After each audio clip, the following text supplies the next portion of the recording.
Buenas noches. En esta oportunidad hablaremos sobre el manejo integrado de plagas en agroecosistemas.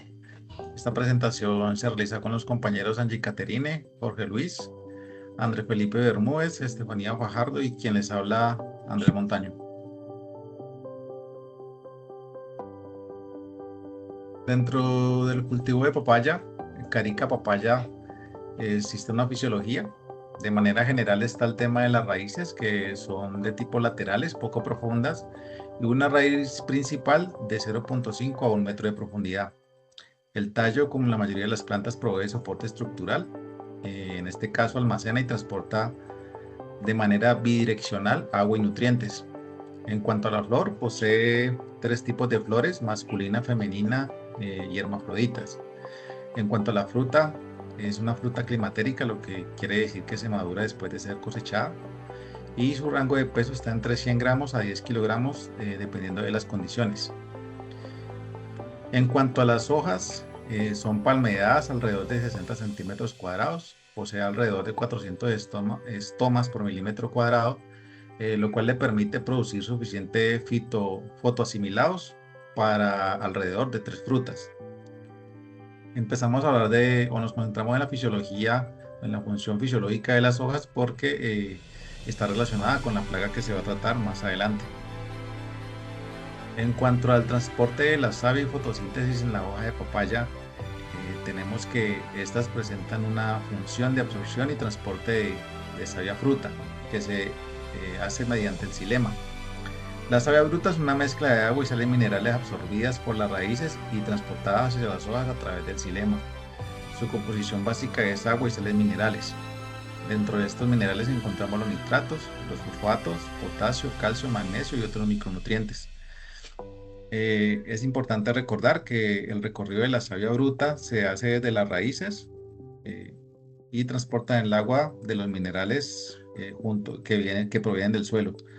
La savia bruta asciende por el xilema y llega hasta las hojas para ser utilizada en la fotosíntesis y otras funciones vitales de la planta. Luego sigue lo que es la fotosíntesis en la hoja. Eh, en la hoja se encuentran los cloroplastos, los cuales absorben la energía solar y se utiliza para convertir el CO2 y agua en azúcares, lo que la planta transforma en glucosa, liberando oxígeno. El tema del transporte de la savia elaborada, que es lo que ya produce la hoja y lo devuelve hacia todo el sistema de la planta. En este caso, la savia elaborada es el resultado de la fotosíntesis, que son los azúcares y aminoácidos, hormonas y otras sustancias orgánicas, y es transportado por el floema hacia todos los órganos de la planta. Es importante tener en cuenta que la relación entre la fotosíntesis y el transporte de la savia es lo que este animal, que en este caso sería el Mysus persicae, de este es que se alimenta pues esta plaga. Dentro del tipo de suelo ideal para papaya tenemos que la papaya se desarrolla mejor en suelos franco-arenosos y profundos, sueltos, fértiles y bien drenados. Esto porque como la raíz es una raíz poco profunda, le permite un mejor desarrollo. Dentro de esas características, pues tenemos que el suelo debe tener buen drenaje, buena aireación, retención adecuada de humedad, ricos en materia orgánica y profundidades de 1 metro.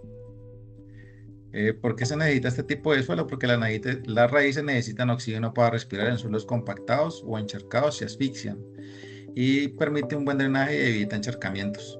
Además de eso, facilita la absorción de agua y nutrientes, y las plantas bien nutridas y sin estrés son más resistentes a plagas como el Mysus persicae.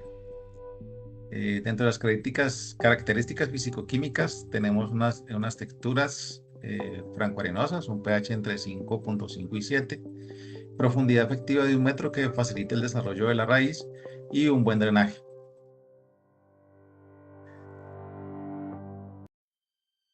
Las épocas de siembra y condiciones ideales tienen que ver con un clima, dependen del clima de la zona, pero se recomienda establecer el cultivo al inicio de la temporada de lluvias o cuando existe disponibilidad de riego. En cuanto a las épocas específicas de siembra, tenemos en zonas cálidas entre marzo y mayo, al inicio de las lluvias, evitar meses con mucha sequía o lluvias excesivas. En una zona subtropical se recomienda entre abril y junio, y en templadas entre mayo y julio. Las condiciones ideales pues tienen que ver con luz, temperatura, precipitaciones, suelo y humedad relativa. Dentro del suelo pues ya se mencionaba el tipo que sea franco arenoso, con profundidad efectiva de más de 1 metro, precipitaciones de 1000 a 2500 milímetros por año y bien distribuidos para evitar temas de inundaciones.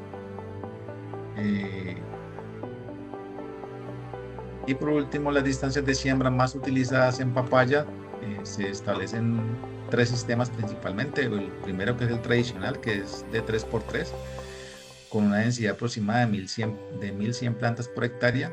Un sistema semi-intensivo de 2.5 por 2.5, una densidad aproximada de 1600 plantas por hectárea. Y el último, que es el intensivo, densidades aproximadas de 2000 plantas por hectáreas.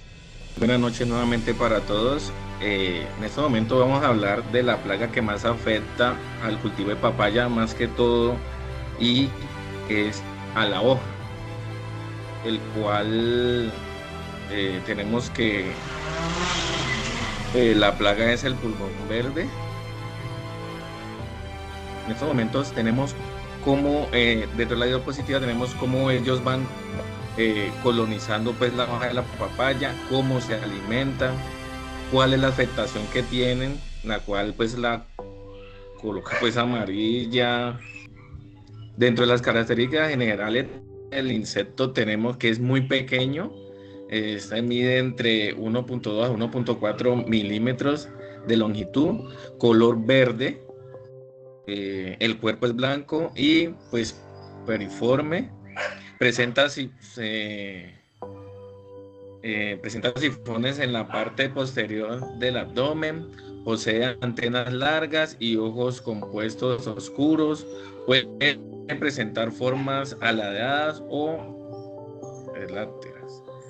Pues aquí tenemos la especificación del insecto, digamos que tiene las antenas, pues tiene los ojos, las estrellas, aparato bucal. Tenemos que siempre pues cuando ya ingresa pues a la hoja, succiona la savia de la filomena debilitando la planta, o sea, por eso es que se coloca pues como la hoja amarilla. Excreta esta milencia favorece al crecimiento y la funiga, pero muy pequeño. También eso puede producir pues los hongos negros y reduce la fotosíntesis pues de la hoja, digamos, o de la planta. Transmite virus importante como el virus de la mancha anular de la papaya, es la que estamos viendo pues aquí en la parte posterior de la hoja, de la presentación, que tenemos aquí los muchos puntos como amarillos, que es el que produce pues la plaga. Acá vamos mirando cuál es el ciclo y el paso a paso. Por ejemplo, está digamos en el aparato bucal, es donde él pues como perfora la hoja, luego busca el sitio donde va a succionar pues la savia de la hoja o de la planta. Aquí tenemos también los ciclos cuando está digamos como el huevo, está el adulto, está la ninfa 2, ninfa 3, hasta donde cuando él ya va evolucionando. Y acá es digamos el ciclo biológico, en el tipo 3, el tipo de reproducción, el cual vemos como dentro de la positiva, donde dentro de la hembra se desarrollan pues los embriones que darán origen a nuevas pues plagas. Ya aquí tenemos donde está digamos la hembra adulta, la ninfa reciente, la ninfa que va creciendo, no requiere digamos de machos porque pues ella automáticamente ella misma se preña. Luego más acá abajito tenemos la reproducción, que es la reproducción sexual, o a la cual corresponde pues como a condiciones de baja temperatura, y pues nos dicen allí que entre el otoño y digamos invierno es donde ya ellos pues acatan toda su recuperación. Tenemos acá más abajito donde está la función de las características, digamos, del ciclo, digamos, la temperatura, digamos, entre 20 y 28 grados, entre alta humedad relativa, brotes del tiempo de la hoja y el ciclo completo, digamos, de entre 7 y 15 días. Eso quiere decir que en ese ciclo es donde ellos se van reproduciendo y asimismo da pues dado a que ya está la plaga ya, digamos, ya evolucionando y ya está muy intensiva la plaga. Para alimentarse de la savia, de las hojas de la papaya, pues nuevamente aquí estamos mirando lo que yo está explicando ahora, el cual ella se asienta en la hoja, luego infiltra, ¿sí?, su aguijón para poder, y busca la parte donde está la savia para ella poderse pues alimentar y después reproducirse. Y dice, los estilates, digamos, perforan la epidermis de la hoja para ingresar en el tejido interno. Luego en la segunda dice, avanza entre las células. Eso quiere decir que ellos se mueven entre ellas y asimismo van mirando a ver cuáles pueden romper y por cuáles se pueden alimentar. Una vez en la Filomena del pulgón introduce, digamos, los estilates en los tubos curiosos y hace pues a la savia elaborada. Luego tenemos que ver que el pulgón pues para el pulgón la savia, la succión de la savia es muy rica y pues tiene azúcares, tiene nutrientes y ellos absorben eso pues para su crecimiento. Dentro de eso, pues los nutrientes de la planta, tenemos pues que allí le va a causar pues como debilidad a la planta porque pues el pulgón se está alimentando de sus nutrientes. Inyecta la savia pues con enzimas en los tejidos, puede adquirir células y pues virus, porque pues cuando él está succionando pues la savia de la planta, pues ahí mismo está también transmitiendo pues sus virus. Muchas gracias. Cordial saludo, hola, mi nombre es Estefanía Fajardo. Les voy a presentar el control principal de la plaga Myrsus persicae, que es el pulgón verde. En esta diapositiva podemos ver el manejo principal del pulgón verde, que es una de las plagas pues más importantes del cultivo de la papaya porque se alimenta de la savia de las plantas y además transmite enfermedades. Para controlar esta plaga se recomienda hacer un manejo integrado, es decir, combinar varias estrategias y no depender solamente de químicos. Primero es importante hacer monitoreo constante del cultivo, revisando principalmente el envés de la hoja para poder detectar la presencia del pulgón a tiempo. También se aplica el control cultural, como lo que es eliminar malezas y plantas hospederas cercanas, ya que estas favorecen la reproducción de la plaga. Otro método es el control biológico, utilizando pues enemigos naturales como lo que son mariquitas, crisopas y avispas parasitoides, las cuales van a ayudar a disminuir la población del insecto de manera natural. Además, se pueden usar trampas amarillas adhesivas para poder monitorear y así reducir la cantidad de pulgones que presenta el cultivo. Y finalmente el control químico pues debe utilizarse solamente cuando realmente sea necesario y de forma responsable para poder así evitar resistencia y de disminuir el impacto ambiental. Siguiente diapositiva, por favor. En esta diapositiva se presenta una propuesta de manejo integrado de plagas para el cultivo de papaya. El objetivo principal es poder prevenir y controlar las plagas de manera sostenible, reduciendo pérdidas económicas y cuidando el medio ambiente.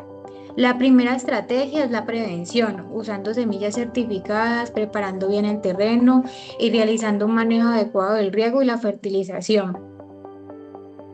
También es importante eliminar residuos vegetales infectados para evitar la propagación de enfermedades y plagas.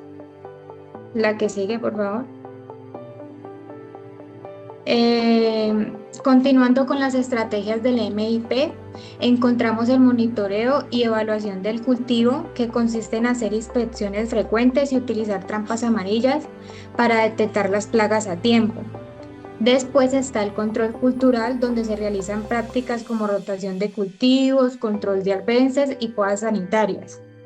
En el control biológico se busca conservar insectos benéficos y utilizar bioplaguicidas naturales como extracto de NEN y hongos entomopatógenos para poder el control biológico. En cuanto al control químico, esto se debe aplicar cuando sea necesario, utilizando productos autorizados y rotando ingredientes activos para evitar resistencia.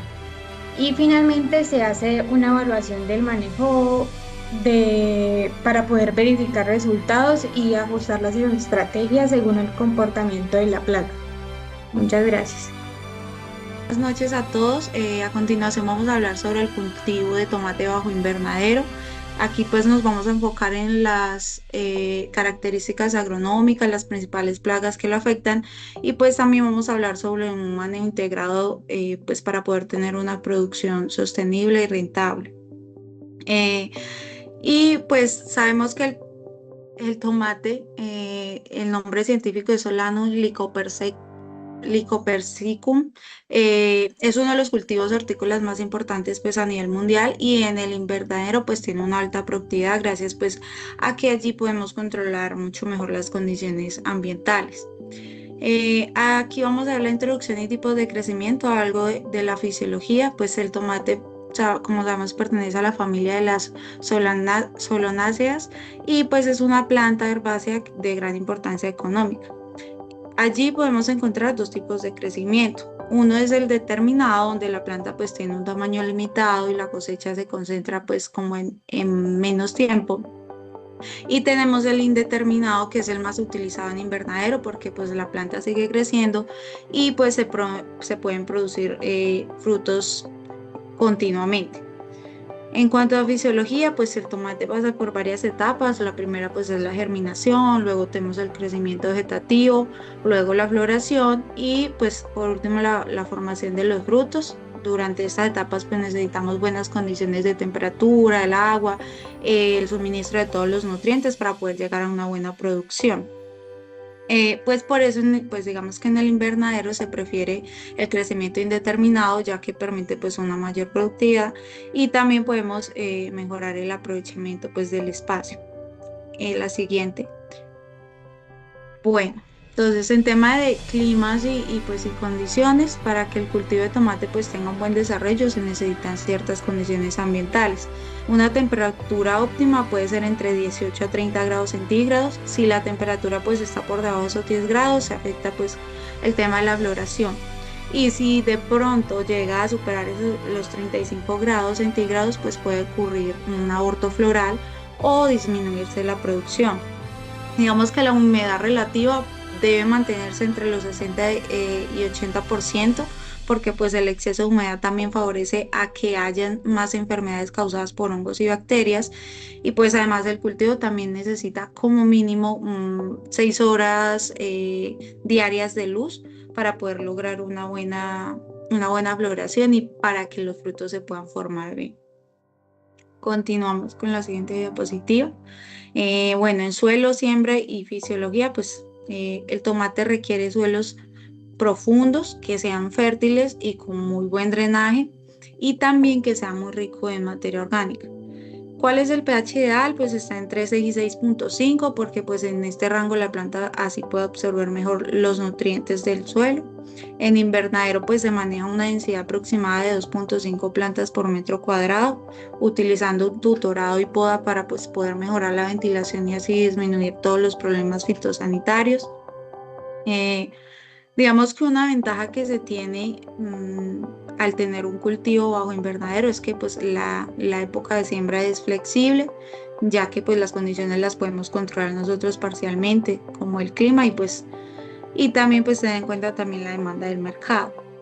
En cuanto a fisiología, pues ya lo mencionamos anteriormente, las etapas por las que pasan, y saber pues que en cada una de ellas necesita sus nutrientes como el nitrógeno, el fósforo y el potasio. Y continuamos con la plaga principal de este cultivo de tomate bajo invernadero y es la mosca blanca. Pues digamos que es una de las plagas más importantes y más destructivas del tomate bajo el invernadero, conocida científicamente como Trialeurodes vaparariarum. Y esta plaga tiene pues un aparato bucal picador chupador, lo que permite alimentarse de la savia de la planta. Y pues los daños que puede ocasionar, digamos que pueden haber daños directos e indirectos. Lo directo es que pues puede debilitar toda la planta al extraer los nutrientes. E indirectamente pues que transmite un virus que favorece el crecimiento de otros hongos como la fumagina y debido a la maleza pues que este produce. Entonces esto genera una reducción en todo el crecimiento y el amarillamiento pues, de las hojas, y también nos va a generar que se disminuya la producción y pues también la calidad del fruto. Muchas gracias. Buenas noches, mi nombre es Andrés Felipe Bermúdez. Voy a hablarles sobre el ciclo biológico y sus daños. Bueno, podemos decir de que el efecto tipo invernadero puede ayudar a la reproducción más rápida de esta plaga. Esta plaga tiene una reproducción sexual y luego lo que pasa a hacer es que deposita sus huevos en vez de la hoja y luego pasa a un estado ninfa. Este estado ninfa tiene 3 etapas. Durante estas 3 etapas es donde él provoca su daño por medio de su aparato vocal tipo chupador picador, donde ocasiona ciertos daños. Tiene un daño directo que es la extracción de la savia, que debilita la planta, afectando su desarrollo, y así también lo que ocasiona, de acuerdo a lo que él excreta, que es una melaza que favorece a la reproducción de hongos como la fumagina, que lo exponía nuestra compañera anteriormente. Y este hongo es un tipo de coraza o caracha negra que reduce el proceso de fotosíntesis y provoca una mala calidad en la formación del fruto. Adicional a esto, otro de los daños que provoca es una transmisión de virus y enfermedades que son importantes para la afectación del cultivo. El ciclo total de esta plaga oscila entre los 16 y 24 días, dependiendo de las condiciones que tenga de temperatura. Jorge, Andrés, colabórame con la otra. Bueno, dentro del manejo integrado de plagas MIP tenemos como primero los monitoreos, que son muy importantes para revisar el daño económico o el impacto que puede provocar nuestra plaga. Es importante para tomar decisiones. Luego tenemos un control cultural, que es la eliminación de materia vegetal, haciendo también podas, sembrando plántulas sanas o haciendo rotación de cultivos. Tenemos también un control físico o mecánico, que son la instalación de trampas cromotrópicas, que una de estas son las bandas amarillas, que pueden servir también como para monitoreo o sirven también para hacer control de plagas, y se hace la eliminación manual. Otra que tenemos es la malla antiáfidos, que también se hace por medio de una malla que se instala alrededor de la planta y se recopilan los individuos manualmente. ¿Me colaboras con la otra diapositiva? Bueno, luego sigue el control biológico, y este consiste en liberar enemigos naturales de esta plaga. Una de estas es la Encarsia formosa, que es un parasitoide de ninfas. Lo que provoca es que parasita la ninfa y este parásito se va alimentando de la ninfa interiormente, ocasionando la muerte. Otro es el Macrolophus pygmeus, que es un depredador polífago. Tenemos el otro, que es un Niseudicoris tenus, que es un control natural complementario. Por último, tenemos el control químico, y esto solo se hace si se pasa el umbral de infestación, que es más o menos entre 5 a 10 adultos por planta. Entonces se debe de aplicar insecticidas selectivos compatibles con enemigos naturales, y uno de estos insecticidas es el azadirachtina, que es un extracto de neem. El otro es el imidacloprid y el otro es piromecite. Estos insecticidas se aplican en horas de la mañana, cada más o menos entre 10 a 14 días, dependiendo del tipo de infestación, si es severo. Y lo ideal y recomendable es rotar los ingredientes activos para evitar resistencia a la plaga. Colabórame con la otra. Tenemos el análisis de costos. Escogimos las trampas adhesivas amarillas y pues tenemos que por bandas se necesitan 10 unidades. A 28.000 pesos nos daría un valor de 280.000. Alambres tenemos un rollo que vale 40.000. Mano de obra en instalación se nos va en un jornal. El costo es de 70.000 y la reposición y mantenimiento en la etapa del cultivo, 50.000 pesos. Esto equivale a 440.000 pesos en nuestro ciclo del cultivo. Colabórame con la siguiente. Como conclusiones y recomendaciones, tenemos que conocer el cultivo, es dominar las condiciones óptimas de temperatura, humedad del suelo, es la base de la producción, de una producción exitosa. Estar en constante monitoreo para la detención temprana de esta plaga y permitir actuar antes de que alcance el umbral de daño económico. Es importantísimo estar un paso adelante de cualquier tipo de plaga y integrar siempre las estrategias de combinar los controles de manejo integrado de plagas, como control cultural, biológico, físico, químico, selectivo, y que esto nos ayudaría a reducir costos y resistencias en el impacto ambiental. Listo, muchísimas gracias.